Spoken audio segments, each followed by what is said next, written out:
যারাই বোয়াল মাছ আর মাছ এইগুলি খেতে ভালোবাসো, আমি আর মাছ খেতে বড্ড ভালোবাসি। তো সেই মাছটাই আজকে আমি কীভাবে রান্না করছি সেটাই ভাবলাম তোমাদের সাথে শেয়ার করি। প্রথমে মাছটাকে নুন হলুদের পাশাপাশি আমি একটু তেলও মাখিয়ে রাখলাম, যদি ফাটে ওই জন্য। তারপর আমি এখানে মশলাটা করে নিচ্ছি। আমি এখানে দেখলো তো যে লাল লাল লঙ্কাগুলোও দিয়েছি। আমি এখানে তো রান্নায় মানে লঙ্কার গুঁড়ো দেবো না, সেই জন্য। তাতেই দেখি রঙটা বেশ ভালো আসে। আর এই মাছগুলোর রঙ যদি একটু ভালো না হয়, কারণ মাংসর মতো করে রান্না করতে হয় তো, ওই একদম ফ্যাকাশে হলে না দেখতেও ভালো লাগে না। আগে তো দর্শনধারী, কী বলো? ওই দেখো আমার মশলাটা ভালো করে কষানো হয়ে গেছে। কষানো হয়ে যাওয়ার পর আমি গরম জল দিয়ে দিয়েছি। তারপরে জলটা ফুটে গেলে এই যে মাছগুলোও ছেড়ে দিলাম। ব্যাস, আর কিছুক্ষণের অপেক্ষা।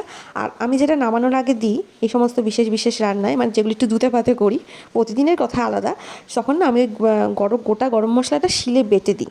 আমি ওই প্যাকেটের গরম মশলাটাও দিই না। তাতেই দেখি রান্নার টেস্টটা একটু অন্য দিনের তুলনায় চেঞ্জ হয়ে যায়। তো এটাই হলো রান্না। ব্যাস, কেমন লাগলো তোমাদের জানাতে ভুলো না। আজকে মেনুটাও দেখে নাও একবার।